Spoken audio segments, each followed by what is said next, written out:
hindi totoo yung pagkakaibigan, na parang siguro nagkakagamitan lang sila from the start.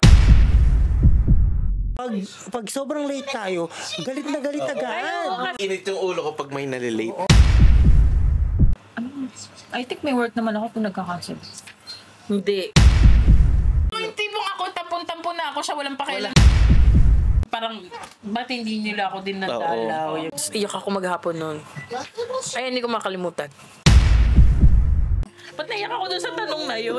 Parang ayoko na rin na parang hindi ko na din kaya na hanggang umaga lumabas o minom. Tapos titisip ko yung anak ko nasa bahay, gano'n. Parang nakukonsensya ako. After 1 month, gano'n 2 months tayo nakita ulit. Gano'n pa din. Kung saan tayo huminto, andun pa din. Tsaka maganda din yung part na may tayo, group. So kahit hindi tayo magkita ng ilang months, nakakapag pa din tayo na. Yung iba, ang haba ng binabackread. After mong mga nakataob, after mong mag-asawa, hindi na ako bumibisita na Hatsuyoji. Tapos nung binisita kita nung birthday mo, dun din ako first time umiyak sa atin.